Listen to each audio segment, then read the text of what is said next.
Good morning, artists. Hey, it's one of my favorite weeks in the art room. It's Dr. Seuss month. We do Dr. Seuss the whole month. I know in school we're just celebrating it for the week, but we're going to do it for the whole month. So what we're going to do this month is create our own crazy creature based off of Dr. Seuss, inspired by Dr. Seuss. One of the things that Dr. Seuss loved to do was create things that were silly and whimsical, and he said that, wasn't in reality. So he would combine maybe two different types of creatures. So that's where we're getting our inspiration from, and we're going to make our own Dr. Seuss creature. You at home can figure out how you want to do it. You could collage, you could draw it, you could color it in with crayons, markers, whatever you might have. For those of you here at school, at Sisters Elementary School, you will be using either markers, oil pastels, or maybe even model magic. All right, let's get started. All right, if you are at school with me, you're gonna use your sketchbook. If you're a digital learner at home, just use some scratch paper. And what we're gonna do is we're gonna start creating our creatures. So there's a couple ways you can get started with this. I like to think of creatures in nature, say like a giraffe. So I always like to start with the eyes, and then think of what a giraffe might look like. His ears may be something like this. And again, we're just kind of taking the general concepts of the creature and creating it how we think it might look. Giraffes have long necks, so that is what distinguishes a giraffe from other creatures. But then I would combine that creature with something very different, like a pig, or something that has short legs, maybe a warthog, and kind of give it that kind of a body, something that's going to look very different than a giraffe's body. So you get that silliness or that playfulness. So here's my giraffe with really short legs, and that is just kind of silly. And maybe instead of spots, my creature will have stripes. So as you're creating your creature, think about the patterns, the designs, the decorations, the skin. What kind of skin does it have? Does it have fur? Does it have scales? And what kind of patterns would you use to create those scales? So in your sketchbook or on your paper, you're just going to draw your creatures nice and big to fill the page. So here I would have, say, one creature, then maybe my second creature is something different. I also like to be inspired by things around me. So maybe a pair of scissors. If I look at a pair of scissors, there's the handle that your thumb goes in that's a little bit bigger. It kind of looks like this, and then the scissors come down like this, and they kind of chomp, and then they fold. This could maybe be a mouth, right? So I'm just inspired by things around me. Maybe that's the eye of the creature, the handle of the scissors, and then the other handle of the scissor could be the other eye of the creature, and his mouth. And then I might give him just a really silly body, and maybe he's got like a fluffy thing here and some, let's see, maybe he has webbed feet like a duck. So I'm just thinking of creatures in real life, but giving them different parts. Maybe he has a tail that comes up like this and a wing. So he's kind of like a bird with a scissory type mouth. You're just being creative.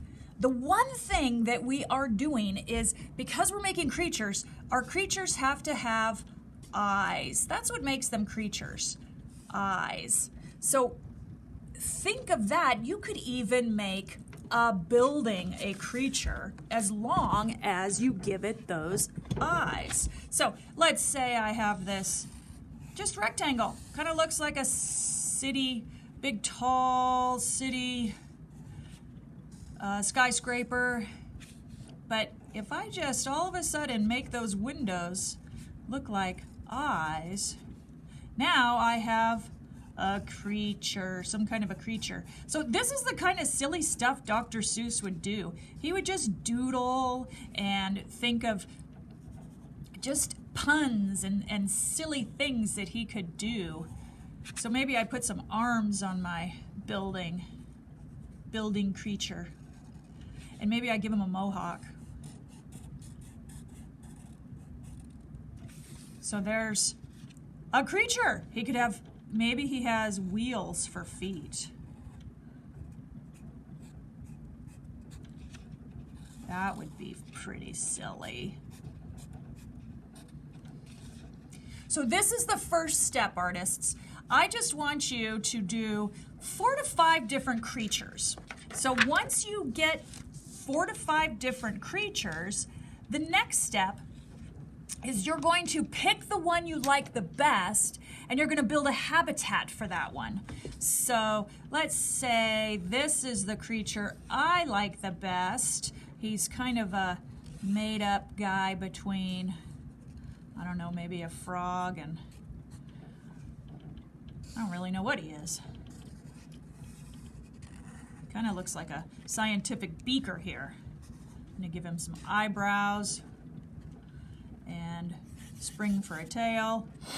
He's not going to have any arms. He's going to have these funny little feet like this. So now I like this creature the best, and I am going to now create a habitat for him because we are going to make this into a drawing or a painting. So just putting a creature on a piece of paper, that doesn't tell the story. We're telling a story. So now I have to figure out what kind of habitat does this guy live in? Well, you know, I think he's going to live in the marshy lands where it's kind of swampy. So I'm going to do some lines back here that might look like a swamp. So now I'm telling a story of my creature, and there's going to be some really strange trees back here. You know, Dr. Seuss, he makes these weird, you know, truffaluffa trees and strange habitats for his creatures. And then there's going to be maybe some slight mountains back here that are in the background, and the sun will be here.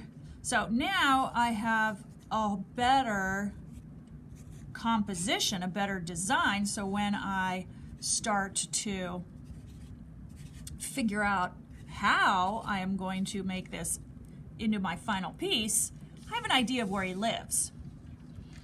So this is what we're going to do just the first day, the first week. Just play around with your creatures, draw some fun creatures. When you get a design you like, create a habitat. And then if you want, you could use colored pencils or markers and you could color it in. The next step is then to figure out how you want to create your final piece.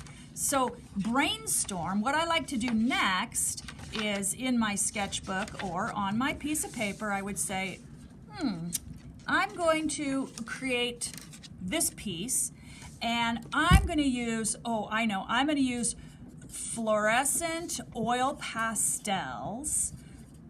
So brainstorm how you're going to create it. And I'm going to use the oil pastels to color in my creature. But then in the background, in the big shapes, I'm going to use tempera paint. Tempera paint in the background, in the really big shapes. And I might start by outlining it with black crayon. So I have a plan of where I'm going next. So the second session, I know where I'm going. And I'm going to use a really big paper. Big paper. I want like 18 by 18 or 18 by 24. I want a really large paper because I want this big.